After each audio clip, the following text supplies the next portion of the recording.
I'm Andrew Bolton, curator in the Costume Institute, and also the curator of the exhibition China Through the Looking Glass, a collaboration between the Costume Institute and the Asian Art Department as a celebration for their centennial. The show really isn't about China per se, it's about an image of China that exists in the Western imagination. The exhibition looks at the impact of Chinese aesthetics on Western fashion. With all our exhibitions, we try and tell a story through the Looking Glass, which is based on Lewis Carroll's novel. Alice entered this world that was fictional. The designers in the exhibition approached China in a very similar way. Designers tend to be inspired by two overarching themes that we're focusing on in the exhibition: Chinese history and cinema. Cinema plays an important role in the exhibition as this mediator between the original Chinese garments or artifacts and Western fashion. The three periods of Chinese history that we focus on are Imperial China, Nationalist China, and the People's Republic of China. When you walk into our Costume Institute galleries, there's a video tunnel showing Bertolucci's The Last Emperor, a broad and sweeping journey of Chinese history, and at the end of the tunnel is a festival robe worn by the last Emperor Puyi when he was 4 years old.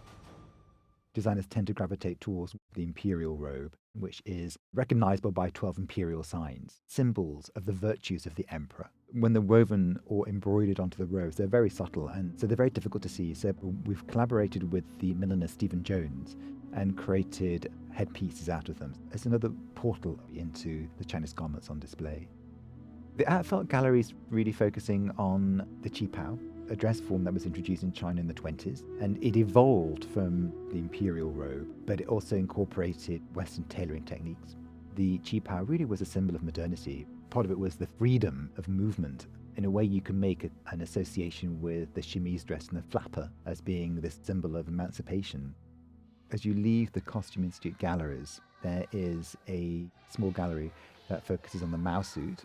And I think Western designers gravitate towards the Mao suit because it conveys a sort of utopianism. It's less interesting from a point of view of aesthetics, but very interesting from a point of view of its political underpinnings.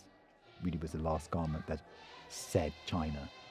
Upstairs is presented as a series of dialogues between Chinese objects and Western fashions that have been inspired by them. Part of the exhibition tries to disentangle different layers of meanings and different layers of exchanges that have always occurred between the East and the West.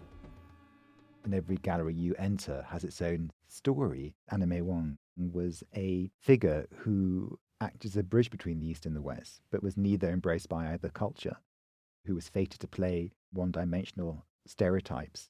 A dress she wore in the film Limehouse Blues screamed Dragon Lady. It conflates the sort of sexiness of the qipao with early 20th century silhouettes.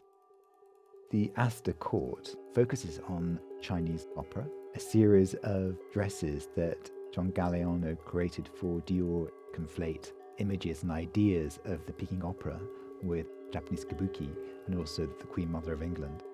Two other garments by Maison Martin Margiela are recycled opera costumes from the 1930s that have been repurposed as haute couture, an extraordinarily East meets West display of technical virtuosity. The Douglas Dillon galleries are really focusing on Chinese objects that have inspired Western designers. We wanted to collaborate with the Asian Art Department. It provided a context that's often missing from the runway. When it comes to Chinese export art, it's often subsumed within the history of Western decorative arts. But there was always a dialogue between the East and West when it came to export wares, in particular the blue and white porcelain that originated in China, was exported to the West in the 16th century. The willow pattern became so successful that it was readapted by Chinese craftsmen. They reorientalized a design already about Orientalism. This gallery looks at calligraphy. Language can be both a wall but also a gateway, a dress by Dior from the 50s, in which he's looked to a poem that we have in the museum's collection as a rubbing. It looks so beautiful and very poetic, but the actual content is about the author having stomachache. Language can be about communication, but it's also about miscommunication. The gallery that focuses on Chinese silk, often the motifs that appeared in Chinese silk also appeared in China's wallpaper. So we have a room that is entirely covered in Degornay wallpaper. There's an extraordinary robe à la polonaise juxtaposed next to a painted silk that was used in a dress by Balenciaga. On the opposite side is a dress by Alexander McQueen, directly inspired by a design that de Gournay produced based on an 18th century prototype. One gallery looks at the idea of perfume. Probably the most famous perfume inspired by China was Saint Laurent's opium. Opium was a highly contested scent because of the seeming trivialization of the Opium Wars. But unfortunately, the opium den is one of those sites that have become another filmic trope in a way. And is a romanticized and deeply exoticized aspect of Chinese culture. This particular gallery focuses on the different types of symbols and motifs that were embraced by high chinoiserie from the mid-18th century and primarily focused on Chinese figures, fantastical landscapes, Chinese botany, as well as the pagoda. This Coromandel screen from the Met's collection is juxtaposed with a series of garments by Karl Lagerfeld for Chanel, directly inspired by the Coromandel screens in Chanel's apartment. Designers have also looked further back into Chinese history, and the Weber galleries have a series of conversations between Western fashion and Chinese decorative art that dates back even to the Neolithic period.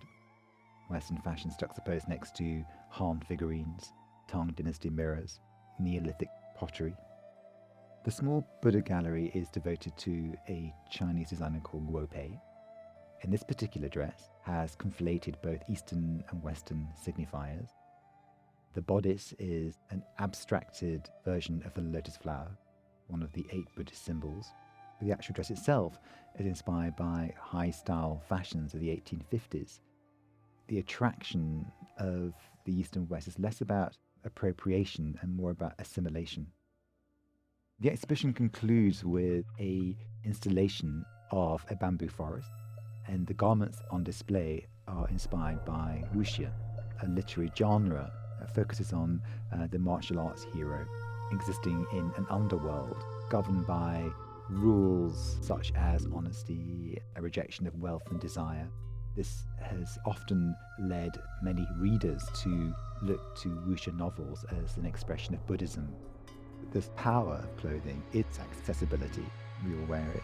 Designers engage with an aesthetics of surface rather than the specifics of cultural context that frees one up to think about it in different ways, a way of conveying very subtle ideas that may or may not be easily accessible.